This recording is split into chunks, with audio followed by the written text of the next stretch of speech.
Les chimères ne sont pas un enjeu plus bouleversant de mon point de vue que la sélection embryonnaire qui arrive à grands pas, les bébés à la carte, la PMA qui ne fait que commencer, et puis également les dispositifs neurologiques comme les implants Neuralink.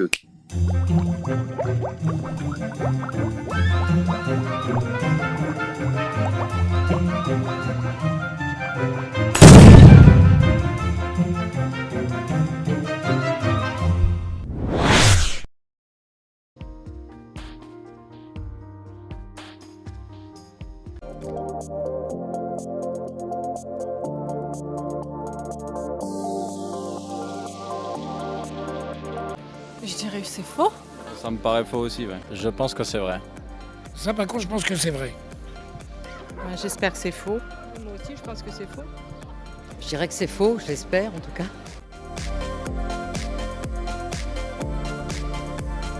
Sérieux? Mais comment ils vont faire? N'importe quoi, c'est ridicule. Oui, la loi bioéthique veut autoriser cette recherche sur les chimères animal-homme qui avait toujours été interdite jusqu'à présent. Alors, il s'agit d'introduire des cellules humaines, issues d'embryons humains par exemple, dans des embryons animaux et même d'implanter ces embryons hybrides animal-homme dans des femelles animales pour qu'elles les portent et les fassent naître. Ces lignes de fracture qui sont ces lignes rouges avec la création de chimères animal-homme et puis ces embryons transgéniques. Alors ça va complètement contre les attentes des Français.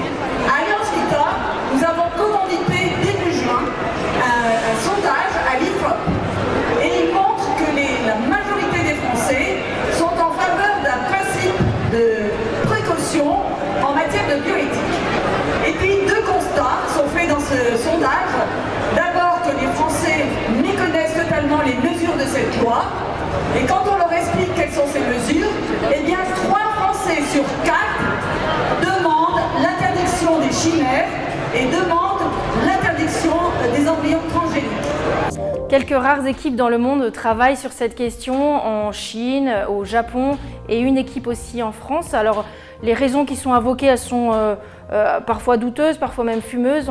On parle par exemple de faire fabriquer des organes humains dans des animaux pour obtenir des greffons en vue de la transplantation.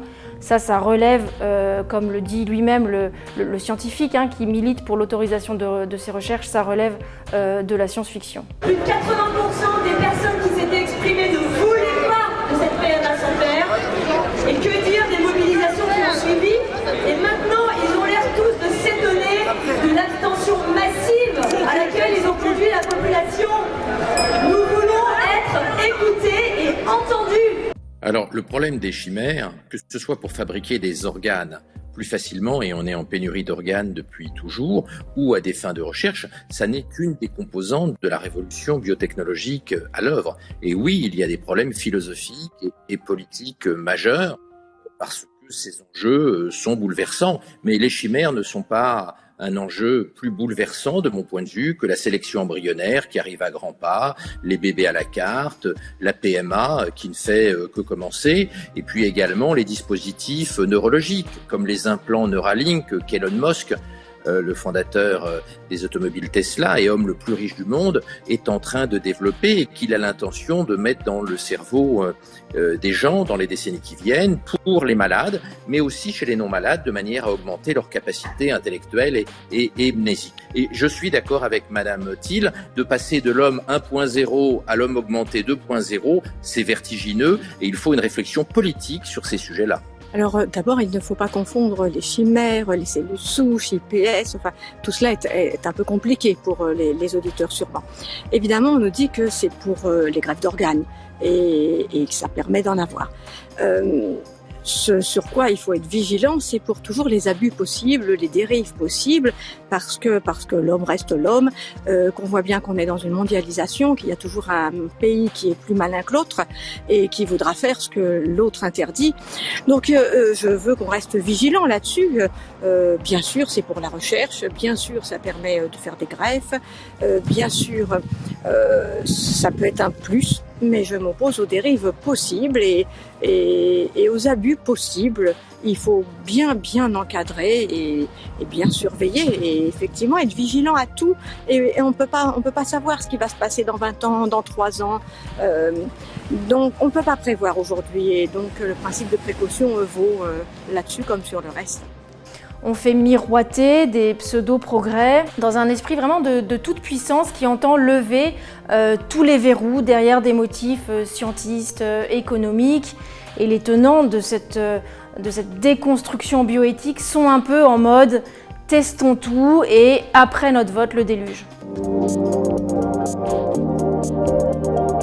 Ça pose pas mal de problèmes, on parle quand même de croiser un embryon animal avec des cellules humaines. Et dans 5 ans, est-ce qu'on mettra aussi des cellules animales dans des embryons humains?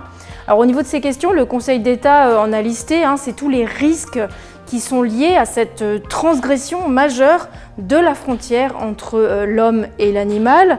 Il y a le risque par exemple de susciter de nouvelles zoonoses, c'est des infections qui se transmettraient de l'homme à l'animal et vice-versa. Il y a le risque aussi de représentation humaine chez l'animal. Il y a le risque que les cellules humaines migrent aussi vers le cerveau de l'animal. Et au fond, est-ce qu'un animal humanisé est toujours un animal? L'Assemblée nationale a persisté à vouloir autoriser la création d'embryons chimériques par l'adjonction de cellules souches embryonnaires humaines à un embryon animal. À défaut d'un encadrement crédible, le Sénat s'était positionné contre cette possibilité lors des 2 premières lectures, de même sur la modification du génome d'un embryon humain. Les sénateurs, ils ont retiré 2 fois cela du texte, mais la majorité de l'Assemblée ne tient compte ni des questions, ni des précautions, ni des oppositions qui sont soulevées et l'ont réintroduit dans le projet de loi. Ce texte trace en ce sens des avancées dont nous avons soutenu le principe. Nous aurions parfois souhaité aller plus loin pour ne pas prendre un retard préjudiciable à la recherche française dans un environnement international hautement concurrentiel. Nous avons également tenu à affirmer des limites claires. En matière de recherche, notre préoccupation principale a été de veiller à ce qu'elle ne franchisse pas les lignes rouges que sont notamment le respect de la barrière des espèces. Sur les embryons chimériques, les questions soulevées par ce type de manipulation ne peuvent être balayées d'un revers de la main et laissées à la seule appréciation de l'Agence de la biomédecine. Sur ce sujet, comme sur beaucoup d'autres, nous n'avons pas été suffisamment entendus par nos collègues députés, comme par les ministres qui se sont succédés au banc. Après 1 an et demi de débat et de navette entre l'Assemblée et le Sénat, les députés ont définitivement adopté hier soir le projet de loi bioéthique. Voici le résultat du scrutin. Pour 326 contre 115, l'Assemblée nationale a adopté le projet de loi. Entre 60 et 80 parlementaires de droite comme Annie Genevard annoncent déjà un recours devant le Conseil constitutionnel. Pourquoi ? Eh bien pour continuer le combat contre ce texte.